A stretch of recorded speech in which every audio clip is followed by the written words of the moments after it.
প্রতিদিন রাত 12টা বাজলেই আমার শাশুড়ি চুপি চুপি বাড়ি থেকে বেরিয়ে যেতেন।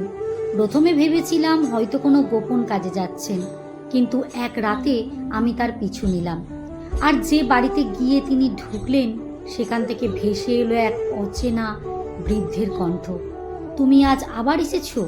তখন আমি জানতাম না আমার শাশুড়ি এই গোপন রাতের যাত্রার পেছনে লুকিয়ে আছে এমন এক সত্য, যা আমাদের পুরো পরিবারকে বদলে দেবে। আমার নাম প্রিয়া। বিয়ের 1 মাস পর থেকেই একটা বিষয় আমাকে ভীষণ অবাক করত। আমার শাশুড়ি প্রতিদিন রাত হলেই বাড়ির সবাই ঘুমিয়ে পড়ার অপেক্ষা করতেন। তারপর খুব সাবধানে ঘরের দরজা খুলে নিঃশব্দে বাড়ির বাইরে বেরিয়ে যেতেন। প্রথম প্রথম বিষয়টি আমার চোখে পড়েনি, কিন্তু কয়েকদিন পর খেয়াল করলাম প্রতিদিন রাতের একই ঘটনা। ঘড়িতে রাত প্রায় 12টা বাজলেই শাশুড়ি আস্তে করে উঠে পড়েন। পায়ের শব্দ যেন কেউ শুনতে না পায়, সেই জন্য খালি পায়ে হাঁটেন। তারপর দরজা খুলে বাইরে চলে যান। আমি ভেবেছিলাম হয়তো কোনো গোপন পারিবারিক সমস্যা আছে, কিন্তু এত রাতে তিনি কোথায় যান? এক রাতে আর নিজেকে সামলাতে পারলাম না। শাশুড়ি ঘর থেকে বের হওয়ার সঙ্গে সঙ্গে আমিও নিঃশব্দে তার পিছু নিলাম।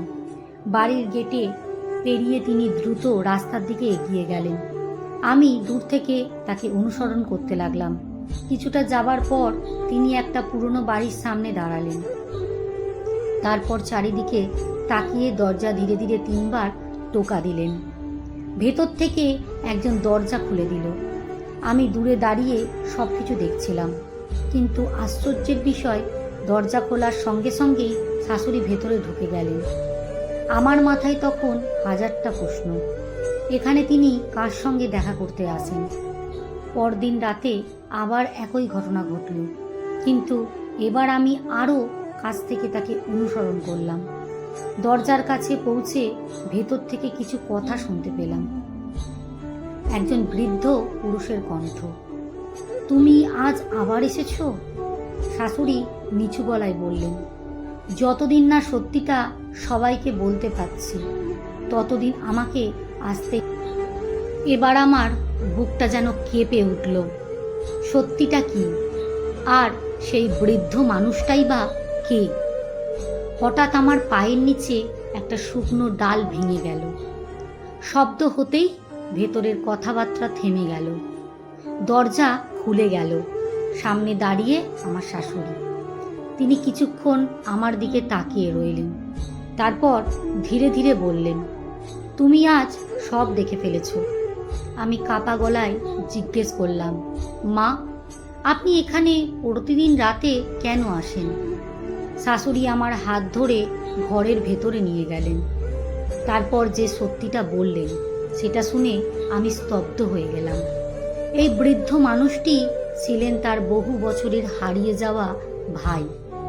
একটা ভুল বোঝাবুঝির কারণে পরিবারের সঙ্গে তার সম্পর্ক বহু বছর আগেই ভেঙে গিয়েছিল। কিন্তু ভাইটি অসুস্থ হয়ে একা হয়ে যাবার পর শাশুড়ি গোপনে প্রতিদিন রাতে তার কাছে খাবার আর ওষুধ নিয়ে আসতেন। তিনি চাননি পরিবারের কেউ জানুক, কারণ পরিবারের পুরনো সেই বিবাদ আবার শুরু হোক, এটা তিনি চাননি। সেদিন শাশুড়ি আমার দিকে তাকিয়ে বললেন, সব গোপন কথা খারাপ হয় না বৌমা। কিছু গোপন কথা মানুষ লুকিয়ে রাখে কাউকে কষ্ট থেকে বাঁচানোর জন্য। সেদিন থেকে আমি আর আমার কখনো শাশুড়ির রাতের বেরিয়ে যাওয়াকে সন্দেহর চোখে দেখিনি, বরং বুঝেছিলাম কখনো কখনো চোখে দেখা সত্যিটাও পুরো সত্যি নয়।